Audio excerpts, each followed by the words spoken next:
예, 지금부터는 국정농단의 수혜자 정유라 씨 관련 단독 취재 내용들을 짚어가겠습니다. 우선 두 번이나 구속을 면한 정유라 씨가 덴마크 구금 당시 송환을 피하기 위해 증거 자료를 수집해온 것으로 드러났는데요. 천진난만한 모습으로 아무것도 모른다고 주장해왔던 정유라 씨의 속내는 무엇일까요? 준비한 영상부터 보시죠.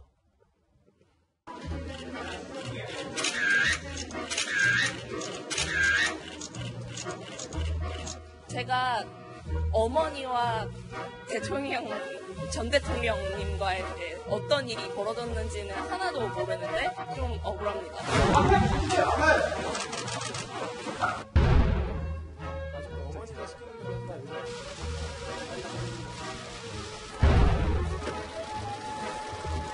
있는 그대로 솔직하게 말씀드렸습니다. 도저히 우리 없다고 드렸습니다.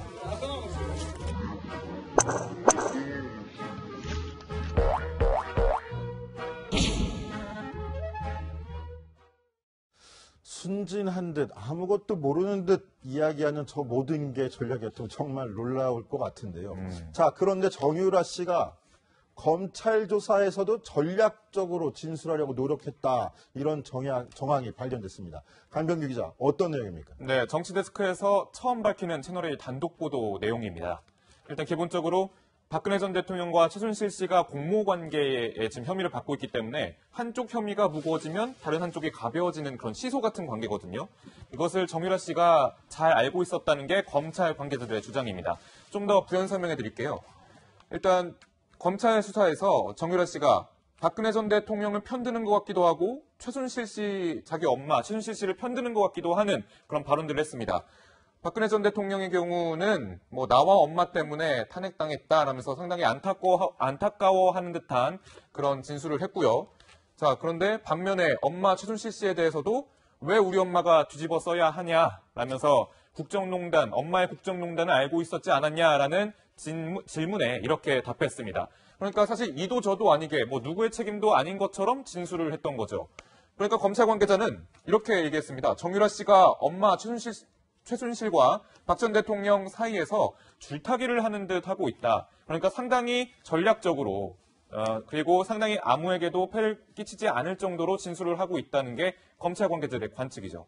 자, 피는 물보다 진하다라는 말도 있는데요. 자, 이현수 기자, 정유라 씨 엄마와 박 전 대통령 사이에서 줄타기를 했다.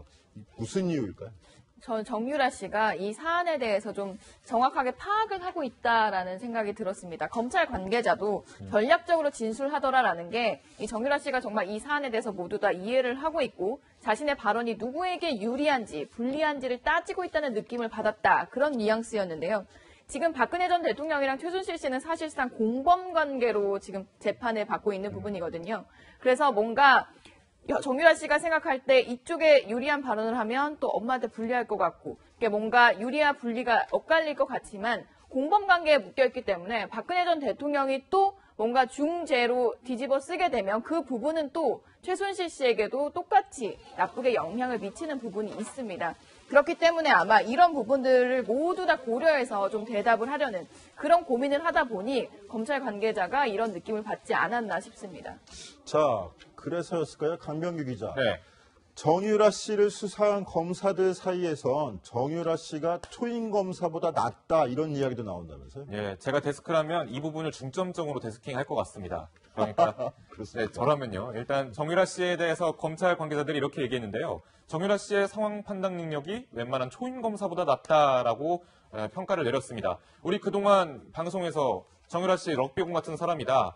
그리고 또 사람들, 누리꾼들, 그리고 일반 시민들 보기에 정유라 씨 상당히 철이 없어 보인다. 이런 얘기 했었잖아요. 그런데 또 이렇게 정유라 씨가 또 이런 작업까지 했었는데 보면은 특검이 편파 수사를 한다는 듯한 그런 보도들 그리고 야당 색깔을 가졌다라는 듯한 보도들을 좀 모아달라고 이 편지에다가 어제 밝힌 그 비서에게 보내는 편지에다가 적어놓은 겁니다. 덴마크에 구금돼 있을 때 네네네. 엄마 비서한테 저런 내용들을 수집해서 나한테 보내달라 이렇게 서신을 했다는 거죠? 예, 서신을 했던 겁니다. 그러니까 철저히 이것이 이 특검 그리고 검찰에서 하는 수사가 편파적이고 무죄 추정의 원칙에 위배되는 그런 수사였다라는 것을 미리 좀 피력하기 위해서 이렇게 준비를 미리 했던 것 같습니다. 강제 송환되기 전부터 자신이 수사를 받을 내용들을 수집을 했다는 네, 이야기도 그렇죠. 될 수 있네요. 그러니까 상당히 그 전부터 이제 국내에서 사실 떨어져 있으니까 과연 국내 이 수사 분위기 제대로 알 수 있을까 다들 이렇게 생각했었잖아요. 그런데 훨씬 이전부터 이 특검 수사가 중립성이 없다라는 것을 좀 피력하기 위해서 이 증거들을 미리 모아놨다라는 거죠. 상당히 좀 소름 끼치는 부분일 수도 있다고 저는 생각이 돼서 좀 강조하고 싶었습니다. 네, 최석호 기자. 그런데 정유라 씨 들어올 때 뭐라고 그랬었죠? 본인 전공도 모른다고 그랬었잖아요. 그랬던 정유라 씨가 편파 수사. 지금 나 보니까 무죄 추정의 원칙까지도 거론하면서 비서한테 일을 시켰다는 건데, 야, 이게 가능한 일인가요? 사실 이게 법률 용어를 아는 사람들이 뭐 있을 수도 있지만 그렇게 많지는 않죠. 그리고 정유라에 대해서 한번 우리가 살펴볼 필요가 있는데요. 아까 홍 데스크가 말한 대로 자기가 다닌 이대의 학과도 몰랐다 이렇게 이야기를 했고요. 고등학교는 웬 말입니까? 출석을 안 해서 졸업이 취소된 사람입니다. 그런데 이 일이 닥치다 보니까 자신에게 필요한 공부는 꽤 했나 봅니다. 덴마크 구치소에서 공부를 굉장히 열심히 한 것으로 보이는데요.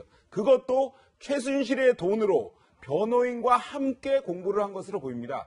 정유라 2차 구속영장이 기각된 후에도 원거리 작전에 대해 묻는 취재진들의 질문에 막힘없이 답변을 하는 모습을 보이기도 했습니다.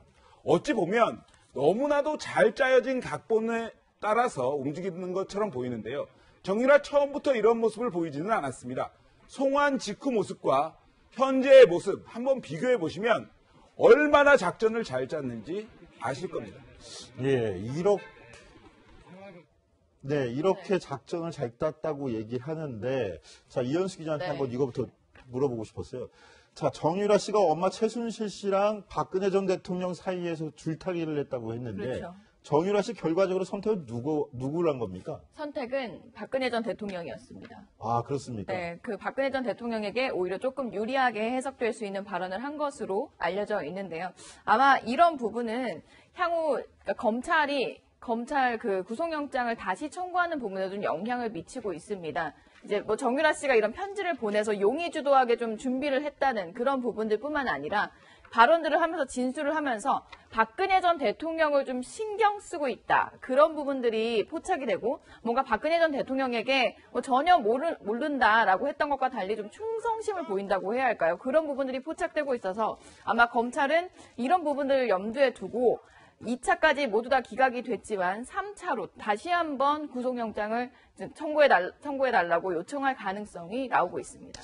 네, 조금 전에 저희 최석호 기자가 정유라 씨가 미묘하게 달라진 점이 있다라고 얘기를 했었는데 그와 관련된 영상도 준비했다고 하는데요. 함께 보시죠.